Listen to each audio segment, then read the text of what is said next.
Our modern world has thousands of problems. Now, one doctor offers 4 formulas that rethinks how we do therapy, how we do medication, and how we see the world. Join us if you want to learn the science of human emotions. You're listening to the 4 Blocks Podcast.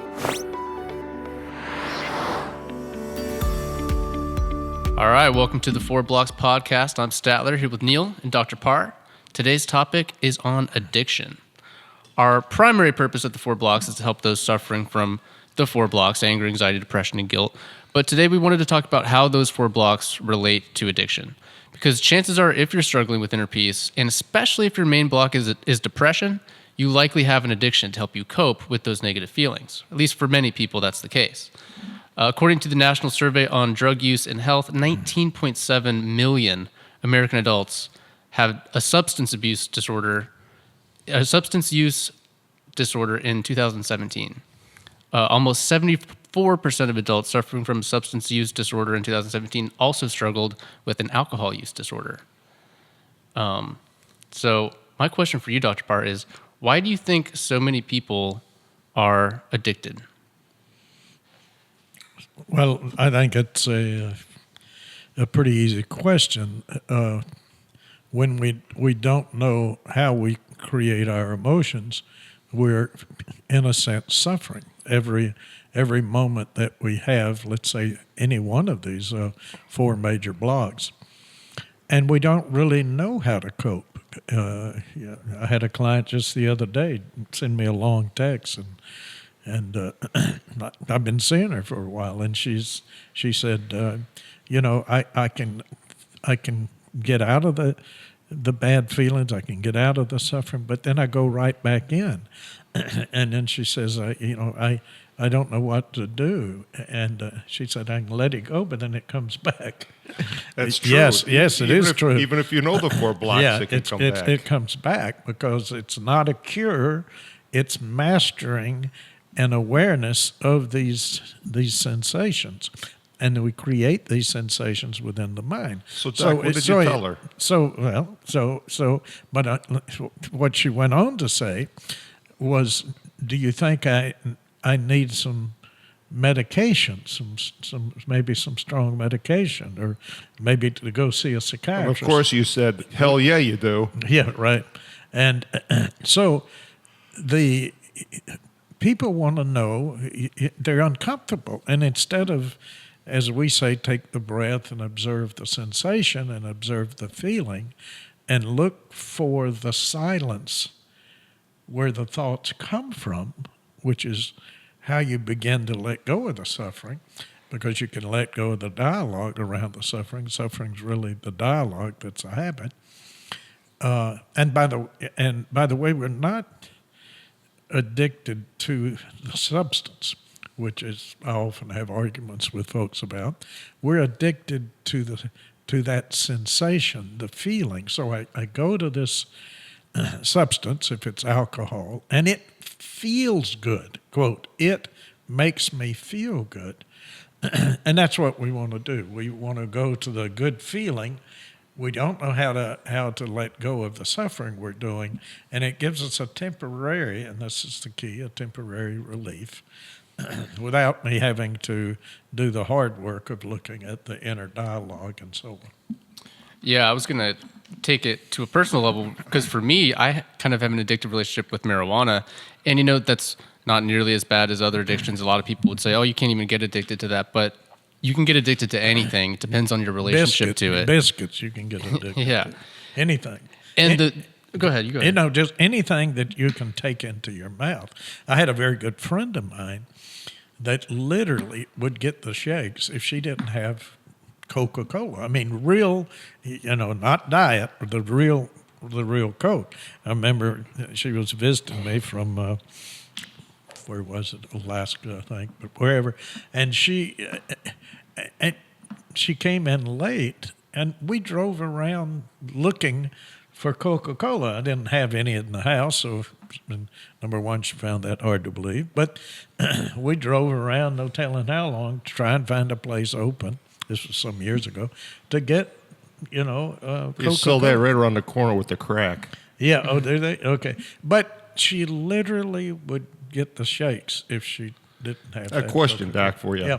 How long had this person been a client of yours? No, this wasn't a client. This was a friend. Oh, a friend. Yeah. Okay. Needed the Coca-Cola. No, I'm not talking about that. The one that had the depression that says, Oh, I let it come. I don't know. She's an attorney and a very bright gal, but it's the same thing. I mean, it's like if we're going through a breakup, let's say, in a relationship. Well, those are usually, pretty intense emotions, created, of course, in our own mind, but we want relief from that. So we go out and drink with the guys or the gals, and that relief is there, but then we want relief when we're by ourselves, because we're never so much alone, as Emerson said, as when we're by ourselves.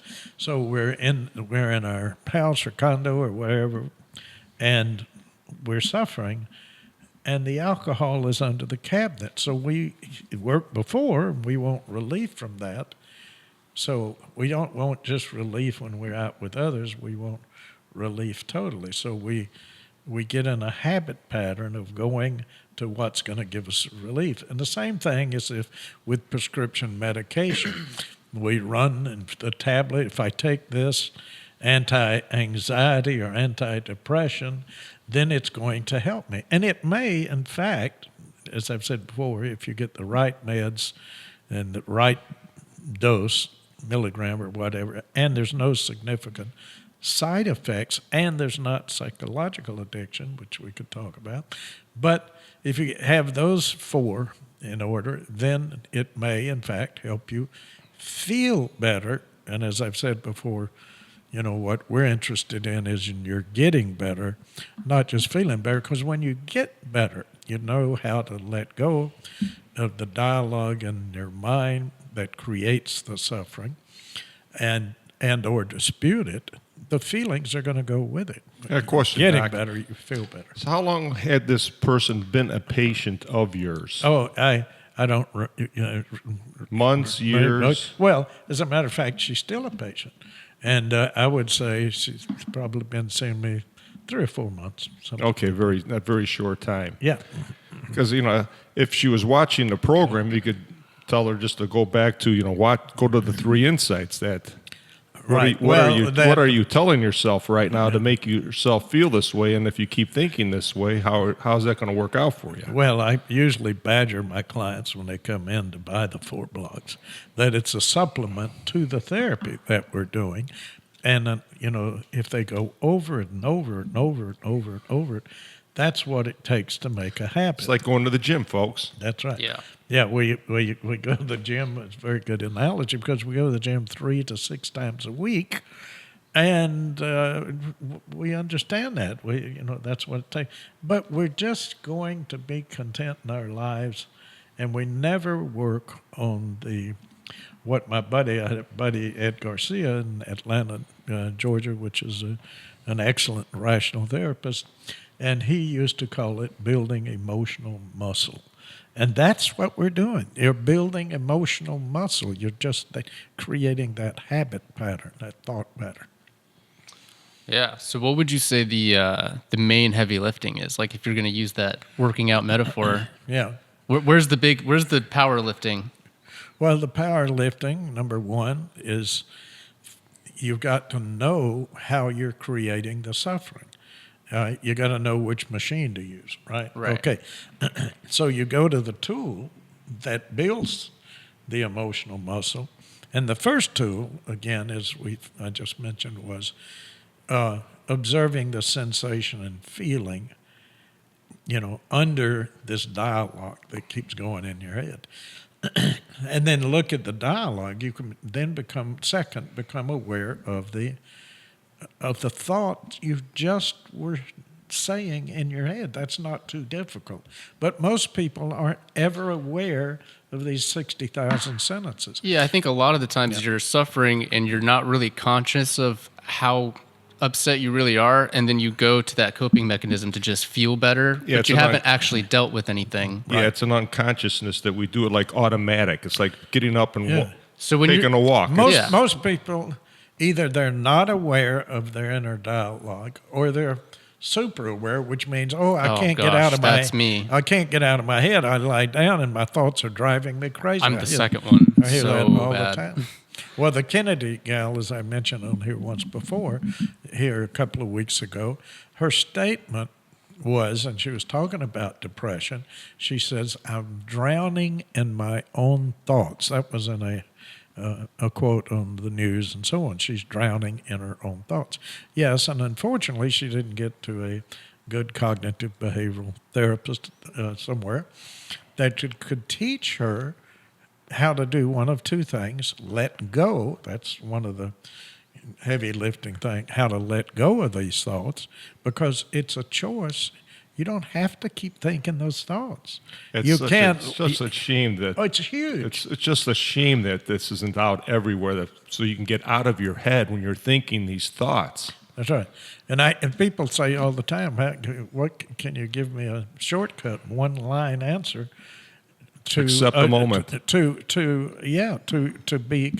To be content and happy?" I say, quit thinking. It's so true. It's true. Now, Mind of no mind. exactly. Let go of the dialogue and the constant chatter, and you'll instantly go to that place of stillness and silence, which is tremendous in terms of coping with anything in our life. I want to bring up that main tool again because you said it sounds really simple and you brushed over it, but it's really a big deal because you're saying to feel the sensation that is uncomfortable, to like really feel it without labeling it. That's right. I think pretty much all addiction is running from that feeling. It's this idea that if I feel that discomfort, I'll die, or it'll be so uncomfortable. I can't stand it. So I'm going to smoke this bowl. I'm going to have a drink instead, and I'm going to do this. That's exactly right. We want to cling to happiness, our mate or job or whatever it is, and so we want to cling to that, but we don't want any discomfort. So you're correct. We try to push that aside, which is impossible. So we try to push that aside, and anything that can help us push it aside, a la alcohol, we run towards that. I think we need a new poster. Embrace the discomfort. Well, yes. Embrace it. We embrace all of it, the discomfort, because we don't have any problem. Get used to it. Don't label it. That's much better because we don't have any trouble embracing the pleasant. As a matter of fact, that should happen. That we've got a should there. My life should only be pleasant. I'm going to reach some point in life, and this is what a lot of people think happiness is. They're going to reach some point in life where they have enough money, they've got a meaningful job, or somebody loves them uninterruptedly, and they're going to reach that level where there's no discomfort. That's misery, because if you're a billionaire, you got the same amount as Lao Tzu said famously in the Tao Te Ching. Life is 10,000 joys and 10,000 sorrows, and you can be poor or a billionaire. That is going to happen, and it has happened to every human being on earth. So what we try to do is we douse the discomfort in whatever drug or whatever that can give us that hand. For you, it was marijuana. For other people, it's alcohol. Well, it's also the cell phone and the girlfriend. It's all of that. It's all sorts of things. You get addicted. But then you get to harder things like cocaine and heroin, and really you just... I was going to give a really practical breakdown, too, about why those drugs actually make it way worse later. Just to be real practical, anytime you flood your brain with dopamine, like cocaine or marijuana, you're doing so at the expense of your serotonin production. And your serotonin is what's responsible for like feeling energetic, feeling that sense of well-being. And so you're literally just pushing it down later to feel worse later, to feel better now. And you're definitely going to feel worse later. And then with alcohol, alcohol is a depressant. So using alcohol when you're depressed is like using a flamethrower to put out a kitchen fire. Yeah. It's like you're really making it a lot harder on yourself. And it's almost, well, I've never seen... See, if we would just be aware and look, no one's ever gotten out of depression by drinking more. I mean, that's not. It's literally never happened. Not Well, until it's they not- passed that out, they doesn't- did. It doesn't work. But I mean, but then they pass out and they wake up the next morning. Feeling it's back terrible. to the feeling terrible. It's back Yeah. to the depression. Then you got to go take more of the hair of the dog, right? So that you can start feeling better again. So it's a vicious cycle, and people don't know really how to approach it and what to do. And you're using a chemical to try and take care of a cognitive process, and that's not going to work. It's just not going to work as well as medication. What alcohol changes your thinking? None. Well, it does, just not for the better. Yeah, yeah, right. It doesn't help get rid of that self-evaluation, the catastrophizing, the I can't stand it. The rating. I mean, also alcohol messes with your GABA levels, GABA, which is it helps you calm down. So if you do get stressed out, if you do have a cortisol spike when you're drunk, you actually can't come back down. And that's why there's so many bar fights and like abusive alcoholics, is because once they're mad, they're mad. Yeah. And that's just because the amygdala is overactive from alcohol. And have you ever seen, just before a bar fight, have you ever seen somebody say, well, let's look at the sensation under the anger? No, it's usually Let's stop and meditate. automatic reaction. I must have a should in my sentence right now. That's right. What am I not accepting here? I'm saying that this person shouldn't be doing that. This so-and-so bleep, bleep, bleep, bleep, bleep, and everybody that he knows is bleep, bleep, This bleep. reminds me, I read a great quote about anger yesterday on Instagram. I wanted to bring it up because it was really cool to me. It's from another psychologist. She said, anger shows us that we are valuing something that we feel someone else is not. It's misguided passion. Yeah. Yeah, can you see that's funny. Can you see a movie in the Old West where they go out in the street fixing to draw down on each other, and one of them's a little shaky anyway, thinks the other one's a faster draw. He says, you realize you have a demand. It just doesn't work in the old Westerns. No, there's no drama there. Just conflict resolution isn't sexy for the movies. And the guy doesn't say... You're shitting on yourself there, cowboy. Yeah, and he doesn't say, oh, thanks for pointing that out to me. Yeah. Let's go back in and have a drink and enjoy it. But I just wanted to make a comment to everybody. I wasn't kidding when I said anytime you're feeling inconvenient or frustrated, folks, try to embrace it and see how your day goes. I'm not talking about endorse it and see you agree with it, but just embrace it and go, you know what? Hell, this is just the way it is, man. I'm just going to embrace it. I'm going to go along with it. Well, it's resistance that causes negative emotions. So we're not saying you have to agree with everything inconvenient, but just acknowledging that it happened already and it is the way it is. And I'm glad you brought that back up, because there's a quote going around social media that I saw in a Tina Fey movie, and it's "Embrace the suck" is the quote. Embrace the suck. Yeah, I've seen that. And it's a character who had his limbs blown off, like in the war, and she's like, "How are you coping?" He's like, "Look, it is what it is. Embrace the suck and move on." And I see that trending now, and it's a great quote because it's helpful. Right. Well, anyway, I'll keep going down with my notes. There's another very practical reason why these addictions make things a lot worse for you over time. And again, it's very simple. Both alcohol, cannabis, cocaine, all of them, they affect the fourth stage of sleep very profoundly. You cannot dream or have deep, restful sleep if you are going to bed not sober. And if you do that for months and months at a time, you are wreaking havoc on your subconscious mind and your ability to handle emotions and just the health of your brain in general. You're doing a lot of damage. So if you are trying to overcome the 4 blocks and you have an addiction, you're probably going to have to step away for a little while and Or at least do the slow hard it thing. down. Yeah. All right. So you kind of already answered this, but what are some of the things that you see patients addicted to most often? Most often, Anger, anxiety, guilt, depression. alcohols, tobacco. Tobacco is probably the number one addiction. It's also the most difficult to set aside. But so tobacco and alcohol, and then, on down from there, those are the two biggest ones. Yeah. What are some other tips you'd recommend to somebody who is trying to get sober?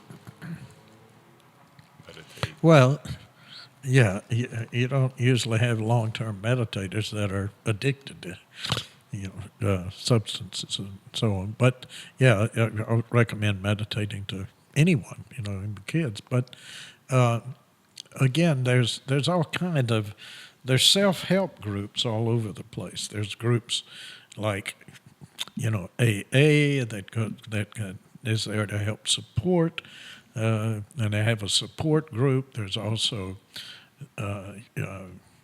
the one by Trimpe that started in California, but it's a rational approach to letting go of alcohol. So there are all kind of groups that help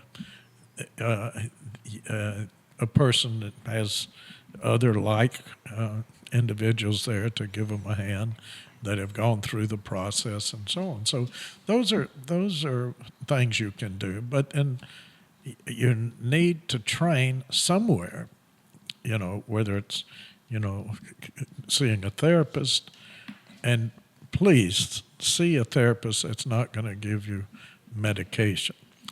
Because then you're treating addiction a chemical process by giving a chemical process. So we often have cross addictions. Then you have a tendency to be addicted. So you become addicted to the chemical that's doing the treatment. So then we got to have it and not the alcohol. And it's a vicious cycle. It's a vicious cycle. I used to run groups. I was at a mental health clinic in northern Arkansas. I really called it jokingly a mental disturbance center because many of the therapists had just as much problems as the people that was there. So, but I would see the groups of quote alcoholics, and I don't like that name.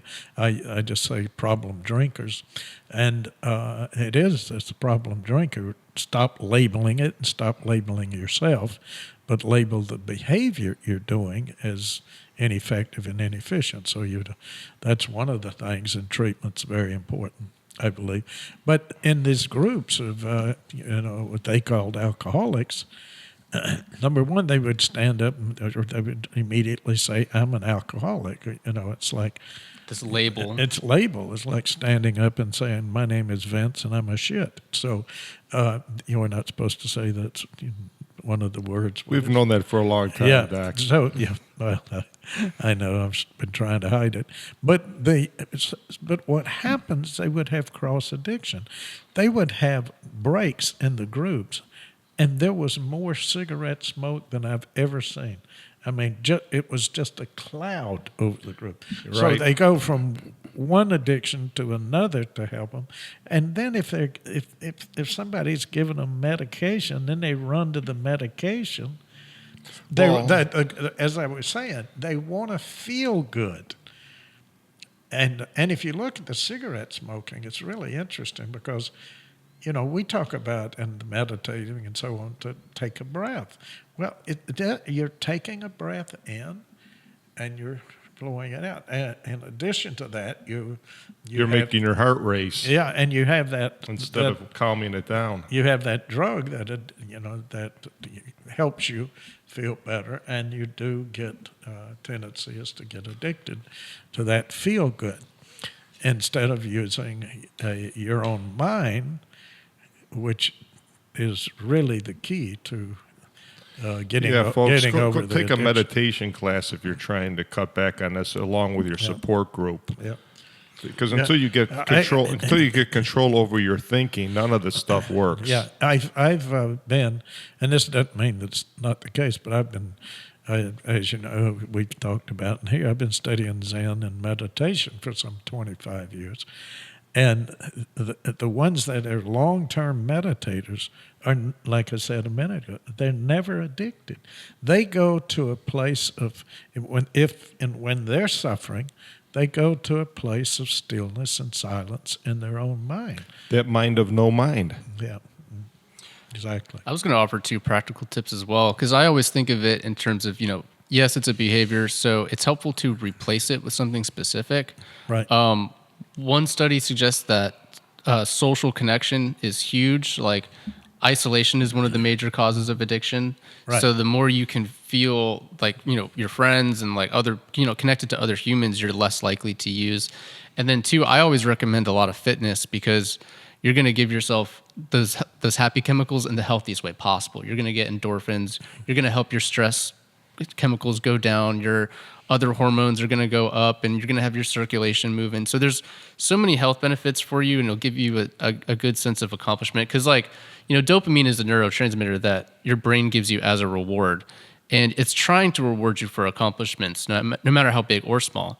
But by getting that dopamine from outside your body, you're really just tricking yourself into temporarily feeling good when you haven't actually solved any problems or made your life better in any way. Yeah, working out is great. Get all those endorphins, get the air breathing in you. You're not thinking about anything else. You're thinking about your workout. Yeah, exercises like the distant runners or walking or whatever is a way of just that alone. In studies have shown that they improve the depression. Right, that even without any therapist or anything else, just by having a regular routine of walking or running or an aerobic exercise, there's plenty of research data on that it improves a depressive state. But you're doing something good for yourself. Yeah, you're feeling good. You're feeling better. Exactly. That reminds me of yoga too, because a lot of people might be using because they have physical pain in their body. Yoga I want to recommend because it's pretty much a moving meditation where you have to sync your mind to your breath, to your body all at the same time while you're stretching and maybe alleviating some pain that might be causing you to want to use as well. So that's one practical tip. Mm-hmm. One of my questions for you is, because you mentioned when you go to AA, the first thing you do is announce your label. So I wanted to talk about the guilt with depression or with addiction. What would you say to somebody who's feeling really down on themselves for even being in this position that they have in addiction? Well, the key and what we talk about is Einstein said it very, a great quote, I think, from Einstein was the true value of a human being, and I don't like that way he says it, but this was Einstein. Extrinsic value. Yeah, right. The true value of a human being can be gauged in the amount that he's become liberated from the self. I thought it was a very powerful quote, except for the first part of it. I changed that, but because he says value, because he says value. Okay, so first of all is we've got what do you mean by self? And most people define the self as separate from everything else, that they actually have a self. Now, this is isn't that me? Yeah, but what is the me? Where is that fixed self? Now, I've done this before. This is a little kind of it seems esoteric, but really it's quite beautiful. But I've mentioned before, I think on here, an example when 2,600 years ago, Buddha was trying to give that example about, and he didn't say no self, he said not self. No matter where we look, we can't find a fixed entity called self. And he gave that example as he pointed to a chariot, right? I think I've mentioned that before on the broadcast. And he said, what's the essence of the chariot? He says, is it in the wheel? Is it in the axle? Is it in the reins? Is it in the seat? Is it in the structure of the wood, the box? Where is the chariot? Well, what you have in a chariot is a temporary coming together of different parts they're temporary because all things are impermanent. They come together. But we think there's a chariot there. We do the same thing with the self. What do we have that we know? And this is ultimate reality. We have 6 senses, right? The extra one that we call thinking. Now, in the West, they call thinking too, is one of the senses. They've done it for thousands of years in the East. So what do we have here? The human being is made of aggregates. and these five, there are five aggregates that make up the human being. And what are these five aggregates? And by the way, one is body and four are mind, which is fascinating. So you got the first is form. It's form, body, bones, sinew, so on. So you have form, and then you have four mental parts. This is why we concentrate on looking at the sensation. Four mental parts is sensation. Second is feelings, right? Third is mental formations, in parentheses, meaning thinking. And the fourth one is consciousness. Okay? So human beings, picture the chariot now. We have these four separate parts, aggregates, that come together temporarily, moment by moment, but we see a self that we can't find. Just like where's the this is really hard for new beginners to It's very understand difficult. this. That's why I mean, what do you mean there's no self? Who am I? What is this thing sitting here? That's right. It's five aggregates that are changing at this moment. Yeah, well, let's it's esoteric and it's very important because we say concentrate on the behavior and not some fixed entity that's fixed. Everything, and I've got a glass, or if you're filming this, there's a glass I'm holding. What's the nature of this glass? I guess another way to explain this, how I try to explain this, Doc, is that we're not inherent. In other words, everything on this planet eventually will turn to dust and will be gone. So where's the fixed? The fixed entity? Where's the fixed self? There is no self. If there was not that no matter in the Zen they say you can't. This is really complicated. It doesn't exist and it doesn't not exist. It doesn't exist because it vanishes. Right? If it exists, how can it vanish? And it doesn't not exist because it appears. Okay, so you have appearance of something stable, and that's where we get off track. We have an appearance of all these things rising. The nature of this glass is it's already broken. Just like you and me, just like this table, just like this building, just like this city, just like this planet. Well, everything is coming and going away. So we want to pay attention to the living now, meaning these sensations arising at every moment, and let go of this definition of self.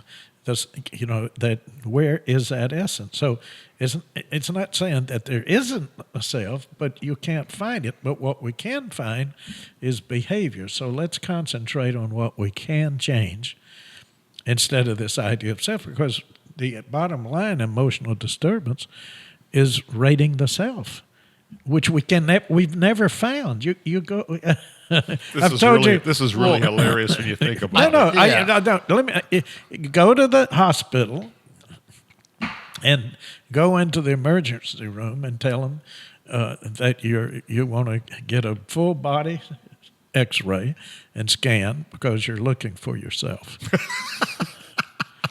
Trying to find myself. I'm trying to find myself. I want an X-ray. I think. Guess what? They're going to call the psych ward, right? Yeah.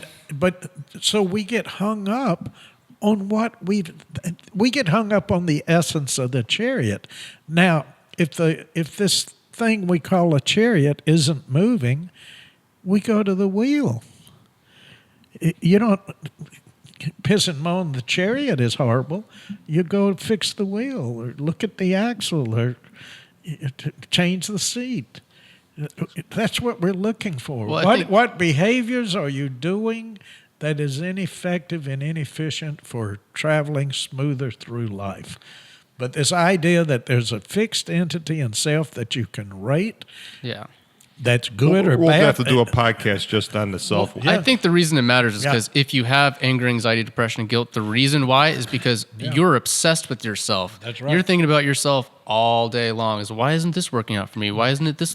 That person did me wrong here. It's all about you. So I think what you're saying is like, if you want to feel better, forget about yourself completely. There's no self to find or to figure out. And as soon as you are concerned with yourself, you're automatically concerned about how much it's worth and how it compares to other people. Yeah. And all you're going to do is sit around thinking, which is crazy. And you're going to literally be wasting your time, again, being self-obsessed. That's what depression is. It's literally whining because you don't like the way reality is because you think it should be better for you. Yeah, let me give you a thing. Like Dogen said 2,000 years ago, to know the self is to forget the self. And to forget the self is to see what the, quote, true self is. Well, the true self is we're not separated from anything in this world. We're all interconnected with our seeing, our smelling, our tasting, our hearing. In order to be able to do that, the tree isn't over here.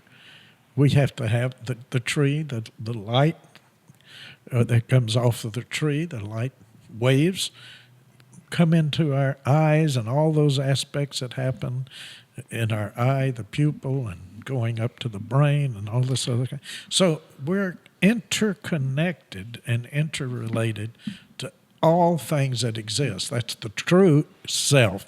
You're not separate. And all the human beings, almost all that we're trying to make changes, is we see everything in our life as separate. That's why we get depressed. That's why, a lot is I'm over here and everything else is over there. I'm alone. Yeah. No one else is like me. One of the most brilliant, and this is maybe another podcast and different things, but one of the most brilliant insights of the Buddha is called dependent origination. Dependent origination is nothing comes into being that isn't dependent on everything else. Everything in the universe. All the conditions of the sun, yeah. the sunlight, the chlorophyll, the green plants, the wind conditions. So there's nothing independent of everything else. That's what the self. Oh, I've got this independent self that is rateable.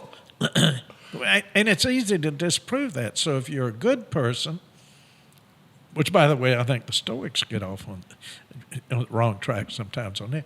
If you're a good person, well, by definition, you couldn't do one bad thing. How could good do bad? And if you were bad, by definition, you couldn't do one good thing. Like I say, you couldn't pet a dog on the head because bad people don't do that. They kick the dog, right? So good, all that is mind stuff, and that's what we concentrate on. Look at the mind. Good and bad is just as made up as the self is. Exactly. Yeah. And what you do, in fact, I always go back to sports. Auburn's going to be playing Oregon here in a couple of weeks, and to me, it's going to be good if Auburn wins. I just happen to go to Auburn, so, quote, it's my team. But is it good? Not for the Oregon folks. Yeah. It's good when which is it in reality? Well, Doc, I got something here. Okay. When you were talking about the depression and then it's just comes from thinking. Mm-hmm. I mean, that's what the 4 blocks is all about. But I don't know if everybody at home got that or not. Yeah, there's nothing that's outside of you. That's what we all think. You don't have a disease. Right. There's nothing outside of you that's making you depressed. It's the thinking. So when you go to mind of no mind, like when you're sleeping, you're not depressed. Mm-hmm. So if it's thinking that does cause this, which it is thinking, then what pill do you take or what alcohol do you take to make that go away? You can't. It doesn't go away. You have to change your views of the outside and of yourself to get rid of the depression. And that's what the 4 blocks is all about. Right. It helps you. It helps you discover what thought processes, and that's why I wrote these equations, what thought processes create depression, anger, guilt, and anxiety. These are exactly done the same. And that also doesn't leave you out like I'm separate from everybody else. Mm-hmm. Everybody creates anger and anxiety, depression, guilt in exactly the same way, so you don't feel like the Lone Ranger out there, and you can see that. That topic of the isolated self, it reminds me of the question that we ended last week's episode on for my dad, which was, how does a sense of purpose relate to mental health? And the way it applies to me is like, I mean, first of all, do you need a sense of purpose to have peace of mind? No. Do you need to have a sense of purpose to be happy? No. But it's egocentric thinking, and it's this idea of like isolation that is making you depressed. So if you're in that state and you do decide to have a sense of purpose that's bigger than you, well, the function of that is it's going to pull you out of that selfish, egocentric state to connect you to the rest of life, to connect you to the interconnectedness of everything else. So I think in that sense, a sense of purpose that's bigger than people could help a lot of people that are feeling hopeless and feeling lost. But again, You're replacing it's not about. something I'm not trying to else, say it though. about work. not about self. Concentrate on, and I always On say, others, yeah. No, well, and something you truly enjoy doing, except robbing banks and killing folks. But again, what is it? Something based on a compassion and caring base that you really can get excited about. And if it's butterfly collecting or jumping out of planes or whatever it may happen to be, if you get excited about it, that does tend, as you say, it's. But is there an underlying purpose now? No, that's not what I'm trying to say either. Yeah. Saying you can make up your purpose. Let me get it real practical. Yeah. Like on the days where I'm feeling like inconvenienced by everything, it's so hard to get work done and I'm not in a good mood and everything's hard and resistant. And then I'll stop and I'll connect to why I do this job, which is there's a larger purpose there to help other people who are suffering. And as soon as I do that, it's so much easier to get to work. There's no resistance anymore. Everything's easy. It's fun. I'm connected to the why. And because it's not about me, suddenly the story isn't that it's inconvenient and it's hard. The story is that this is exciting and it's actually really fun. It's really easy. It has meaning and purpose to you, Right. And that's fine. It's okay. And to you, we'd have to get into that again. Let me just.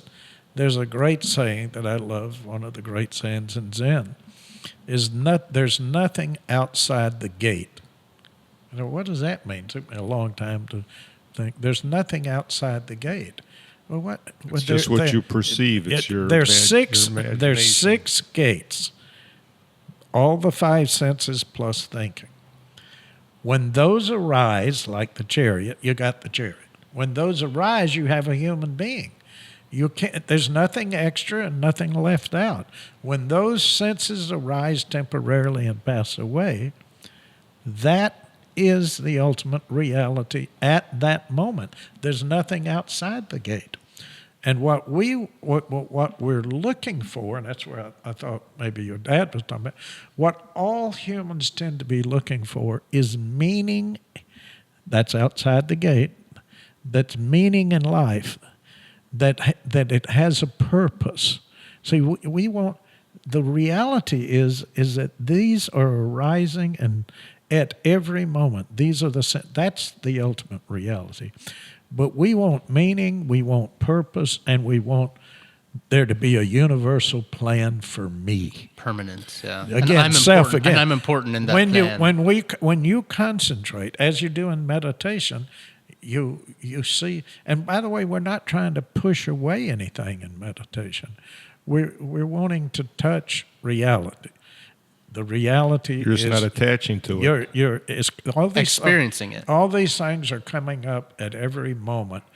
Well, stop the more people, I want to find a meaning. I've had that, God say, I want to find a meaning in life. Now, I do think it's important, as I've said, have a creative absorption. So when you're kind of bored or whatever, you go out and you hit golf balls, or I'm not saying you go scuba diving, or you go traveling. Nothing wrong with enjoyment. I'm all for that, right? As a matter of fact, we can show you how you can have more enjoyment. But when you drag along this rating of self, it's going to spoil your vacation. Just enjoy this moment, these sensations, which is reality, without looking for some meaning. It has meaning to you because you enjoy it, but somebody else may not enjoy that. If you take the self out of the equation, You can enjoy it. You won't suffer because now it's not about you. Yes, that's my point, yeah. And at every moment, you can turn your head. Yes. At every moment, you can have awe and wonderment. But you're not going to find awe and wonderment if you have this fictional, made-up self. That the Wizard of Oz. Remember when they pulled the curtain back, and Yeah. that's what we got. I mean, there's nothing back there pulling the strings. It's just amazing. We're looking for the wizard, and he was kind of a fake, right? He's behind the curtain, and don't pull the curtain, don't push the curtain back, and he's making these big loud sounds, but we're searching folks, for something, right? In the podcast, and that when we talk about, like Dr. Parr just talked about, how this anger, anxiety, guilt, and depression, that these formulas work for everybody. I didn't want to touch that as lightly as we did. This is really a big deal because when you look at these formulas and you start using them, you will see that all of us use these formulas the exact same way. Now, different things might make you upset or feel these 4 emotions, but the way we create these 4 emotions is the exact same in every one of us. Okay. This is about to change the way we do mental health. When you understand how you create these 4 emotions, you take the self out of the equation, there's nothing but happiness and acceptance. Well, if you're going to be content in life, you have to embrace all of it. You can't embrace part of it. If you just embrace the pleasant, then you're screwed. If you embrace the unpleasant, then you never see awe and wonderment. I mean, I was looking the other day, I don't know if you can see this. I just looked at this little joint in my finger. That's been working for, I hate to mention this, over 70 years. You'd think the skin is little tiny, the bone would be coming through. I mean, it's amazing. It works. And not just that, but the one next to it works, and all the rest of them. That's pretty amazing. How many joints did you take to come to this conclusion? Just one. Oh, how many joints? Have you ever really looked at your hands, man? Well, they're not your hands, and they're not hands. But anyway, we could get to that at another point. I don't want to go that deep now, Doc. I know. It's okay. It's all right. Yeah. I want to have what you're having, Dr. Parr. I know. And guess what? I didn't have any alcohol I'm just kidding. or pot. Not that I'm against that, but not that there's anything wrong with that. Not that there's anything wrong with it. Well, I think that sums Seinfeld. up. Yeah, exactly. I'm always quoting that. I think that sums up the addiction talk. I did also poll Instagram for some questions from people, so we'll try to do this quick since I know this episode's getting close to the end. But I got 5 questions for you. Sure. The first one. I'll try and answer them quick. Yeah. First I got one. the clock on. Let's see how fast. This is a speed question. Well, Let's see how it goes. Let's get the answer. This is speed dating. All right. Good. Okay. How do you confront a toxic person and possibly even help them? A toxic, I got to have more information. You mean it's somebody that's actively high and drunk? Or? No, I'll give you context because I know what she's referring to. She got broken up with yesterday, and the messages were very mean, and they were definitely mental illness, full of blame and full of you did this to me and you made me feel this way. Okay. And She had the 4 blocks going rapidly. Okay. Like a rapid dog. Oh, Okay. yeah. Well, again, when somebody attacks you verbally, if you look at it at a different angle, that is a reflection of their own mind. So it comes from their own tortured soul. It doesn't say anything about you, but if somebody's going to put you down and call you names and blame you and bitch or bastard or whatever it is that might come up, recognize that it's them. That's their tortured soul. You have compassion for them. And suffering. when you can stand back, but where you suffer is when you take it personal. How could this person that I love... The self comes into play again. That I love, that's exactly, you're evaluating the chariot. What you want to do is get from one place to the other.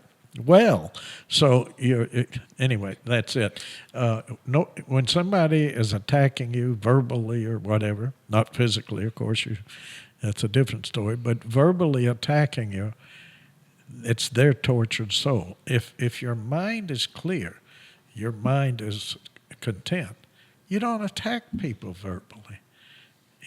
So we're looking for that clear reflection and seeing reality as it is. The second part of her question was like, how could you help somebody like that, especially when they're triggered in that moment? Well, in the moment, forget it. You're not going to. Emotions trump reason all the time. That's why I said the gunslingers in the West. They're not going to. Yeah, they're not going to dispute in the middle of the bar fight. The people in the bar fight. You say, this might not be a good idea, but emotions trump. So you got to wait until the emotions settle down, or as we say, take a breath and look at the sensation, which has to be trained because people carry these emotions all their life. So they break up with somebody or they get a divorce, and literally for 30 years or 40 years, every time they think of the individual, who, by the way, is changing at every moment, and so are you, but the thought is persistent in downing the other individual. They could have, been born again, whatever the hell that means. But they might have ended their toxic patterns, and so that you could forgive them. They could, maybe stop. They got better. Stop having drinking problems. They, trained to be a preacher, whatever the heck it is. But they're the same person that rejected you 30 years ago, and hope they die with needles in their eye. So we always have maintained that bitterness if we don't look, and that bitterness does you in all the time. And by the way, the person that's putting you down is suffering at that moment. Very simple thing I've said over and over. Suffering is resisting the moment. Put that on the bumper sticker or on your things. Suffering. That's another poster. Suffering is resisting the moment. This moment doesn't have an option. If all the conditions are there, it must appear. It must be that way. And suffering is when you resist it. That's denial of reality. Right? Question 2. Yeah. How do you not let negativity in your life get to you? Except the moment there's nothing outside the gate. The world is not negative. The world is just the way it is. So the negativity isn't in your life. The universe doesn't say, I'm negative. You know what the beauty of this is? If you're listening to these podcasts, you're going to get this faster than you think because we just keep going over and over and over the same things. Yeah, does the universe say it's raining? I'm raining. It's just raining. Yeah, the universe, it doesn't have it in for us. It's not rooting for us. There's no negativity. The negativity is in the mind. It's just Mother Nature doing its thing. It's not outside the gate. It's not out there. It's in the mind, the negativity. And by the way, so is the positive. Now, I'd prefer to do the positive, and that's more efficient and effective. But you also can get Pollyannish that, isn't everything wonderful? No, not necessarily for humans. You can have irrational positivity just as much as irrational negativity. That's right. Yeah. Sure you can. But the universe is neither positive or negative. The universe has change, and we, with our minds, define it. Whether rating, it's good, whether judging, it's good for me, acceptance, ego again, whether it's good inconvenience. for me or bad for me, and there you pull in the self again. Question 3. Yep. Which is perfect. What does a healthy person say to themselves? This moment is like this. Or you could quote the dude. Fuck it, man. Let's go roll. The dude endures. This question had 2 parts, and I feel like they kind of answered themselves. Part 1 was, what does a healthy person say to themselves? Or should we just turn off that inner narrator? Well, no, you can. If you turned off the inner narrator, you would be living your life moment by moment. That is living in the flow of now, moment by moment. You wouldn't be rating things as good or bad, other people as good or bad, you're good or bad, or the world or the situation is good or bad. You'd be doing like the universe. And the universe has no preference. Now, the closer you can get, and this is what the Zen people do, is the great way. This was in the this was in the Hensing Being, which is a document written over 3,000 years ago. The first statement is the great way is not difficult. Now, the great way means the way to peace. The great way is not difficult. It has no preferences. Now, we're going to have preferences. That's what human beings do. But it's when we attach and cling to our preferences that it must be or must not be is where we get disturbed. The healthy person accepts unconditionally things as they arise. I was going to say that Embracing. the way that I remember it is the SOS thing, because like the healthy person says to themselves, I accept myself completely, Right. I accept others completely, and I accept the world completely. What was the third S? Self, others, and situation. And I accept the situation and the world completely. Yeah. So I always use SOS when I'm trying to get healthier because I do this wrong a lot. Now, if you go into graduate work, what self are you accepting? You're accepting your, wait a minute, you're accepting your foot? Damn it. Wait a minute. If I cut my arm off and put it over there, is that Vince? Is that still Vince? And how many of these parts can I take away and still be Vince? You know, it's like accepting the mistake that you used to be embarrassed about. Now you're just accepting it and moving on.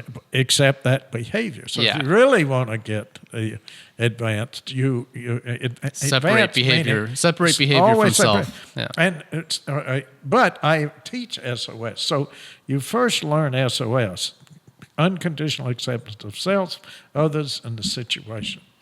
And others would really mean other people's behavior because you can't find their self either. I mean, they've gone to the, to do the scan, the X-ray scan. They can't find themselves either. But how they act, you associate with your friends because you enjoy their behavior, not because they're worthless or worthwhile and so on. So by the way, when in relationships, if you want to continue a relationship, you have a great time. When the fun leaves, the relationship's over with. I've said I do so much couples therapy, and I've never had a couple come in and say, Doc, we're having a blast and we want a divorce. I've never had that comment. I can't believe that. Yeah, never had. Never. We're having such a great time, we want a divorce. Doesn't happen. Question 4. Why does positive... You mean we're out just at 4? No, we're almost there. No, I'm just kidding. Why does positive self-talk feel more like work, unlike negative self-talk? I think... Again, when you keep talking about self, positive statements, but this positive self, the self is the problem to begin with. But let's just say, you can have positive statements about life and the world and so on. And by the way, we can take all of those apart. But if you're going to accept things as they are, then you accept the situation as it is. And that's about as positive as you can get. Well, I think her question goes perfectly to the addiction topic, because the reason why it's easier to have the negative self-talk is because your body is actually getting addicted to the chemicals that particular type of thinking causes to happen. Yeah. You can get addicted literally to any chemical state in the body. So if you have stress, your body gets used to the stress, and then it'll produce the stress and be like, well, you got to think about something that makes that stress, because we're used to that stress happening at this time. So you get addicted to the negativity. I think that's why where her question is coming from. Yeah, you get addicted to that negative thinking. But it'd be like me saying, I'm Vince Parr, and no, they don't do their last name. They say, I'm Vince, and I'm alcoholic. Well, is my arm an alcoholic? You know, is it me from my hair? You know, I'm Vince, and I have a real drinking problem. I drink a lot. I didn't know that was a problem. Yeah, Well, technically, alcohol's a solution. that's right. But it's become a problem in their life because they've lost their job, they lost their wife, the kids don't talk to them anymore. At least they could write a country song. That's right. They could. They could be a country singer, right? You know, the wife left, the dog bit me, and whatever. The roof leaks. So, but yet, you know, we can do all of this. But again, the problem is let go of this evaluation of self moment by moment and look at what you're thinking. Is that leading to an effective and efficient way of living? And look at what you're doing.